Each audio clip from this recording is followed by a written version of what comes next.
COVID-19 put an unbreakable full-court press on everybody's plans this year, and honestly, nobody saw it coming. Whether it was pulling your name out of the NBA draft, stepping into a new role, returning back to college, or even learning how the closure of a court affects the community, a lot has changed in the basketball world. So I'm catching up with some familiar faces to see how their game plan has changed. Brampton's Jahvon Blair is a guard at Georgetown University, heading into his senior year.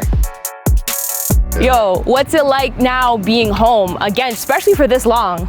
This is my longest time being home since I've been at Georgetown, so 5 months. It felt like, honestly, 2 months. Honestly, these days been going by quick because I'm really having a good time, but you know, I think it's that time to get back to school and get back to work. Now, senior night is a big deal for college athletes. You know, their families come, you know, fans cheer a little harder.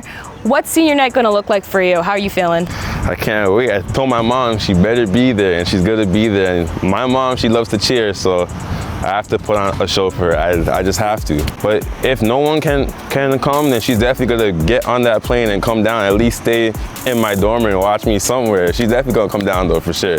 I've been telling her that, so. Toronto's Marcus Carr pulled his name out of the NBA draft to return for his junior season at the University of Minnesota.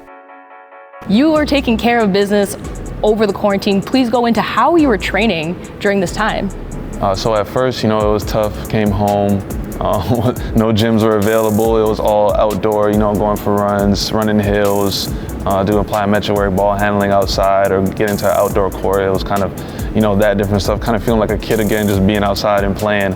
Then as time kind of went on, I was like, you know, my name's in the draft. I kind of got to pick it up, got to be able to, you know, get in the gym, be able to lift and do different things. So I was able to get into a private gym and then kind of just work from there after a few weeks, and then kind of just built my summer that way. So how's the season looking for you in the wake of the pandemic? Yeah, it's definitely going to be different. They're talking about different things. I know they're trying to work things out between NCAA and the Big Ten Conference, so excited to see what they come up with for us. I love to compete, so you know, at the end of the day, I want to play, and you know, if that's the circumstances, those are the circumstances. Ryerson University student Tanor Ngom is making the jump, transferring to Florida State University in the NCAA. Over the pandemic, what do you feel like you've made the biggest growth or change in your personal development as a player? I've been listening to a lot of Kobe Bryant, him saying that the mental game has been what has separated him from other people. So I think the biggest growth I've done over the pandemic is just mentally, you know, like facing the hard truth and being comfortable, just looking at it in the face and saying, you know what, I'm not going to go first round, and you know, actually being able to be good with that. That's fine. We're not all going to have the same journey. The fans are electric in the States, as we know. What's it going to feel like for you to not get that experience in the 1 year that you are going? It's definitely going to be a loss, because you know, I would definitely want the whole like D1 experience, but the way I see it is that I'm gonna go and compete regardless. Like I'm not gonna jump any higher because the fans are in the stands. I know it's gonna be a different atmosphere, not having as many fans or no fans at all in the stadium, but I'm going over there to prove a point, man. People were telling me I wasn't good enough to play youth sports, and now I'm going in the D1 school, you know, so my main focus is actually proving that I belong, not really like having the fans cheering for me or nothing, you know? Tamara Tatham prepares for her first season as head coach at the University of Toronto. How has COVID-19 affected the way that you recruit?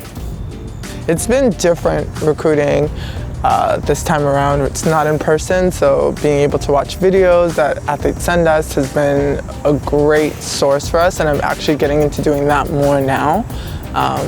But the recruiting is still kicking, so I mean, you can never stop. And what do you see as the biggest obstacle that you have to overcome, given these circumstances especially? I think the biggest obstacle is not necessarily being all together right away and being able to impact them right away in that sense and connect.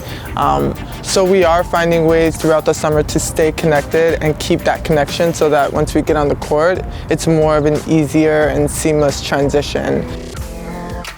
MLSE LaunchPad offers instructional and recreational basketball programs to youth that encourage skill development and promote the enjoyment of sport.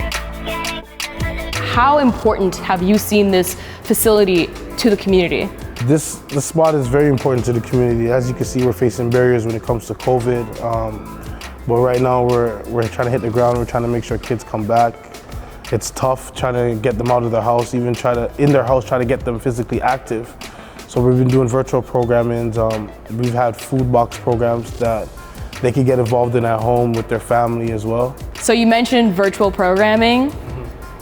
How is that going to tie into when MLSE LaunchPad opens up again? So kids want to get back to programming as soon as possible, but as you can see, we have barriers with social distancing going on in our programming.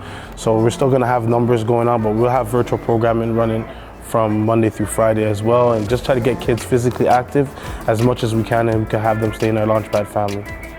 Dane, thank you so much for taking the time to talk to us. Looking forward to seeing how LaunchPad responds. Thanks for having me, I really appreciate it.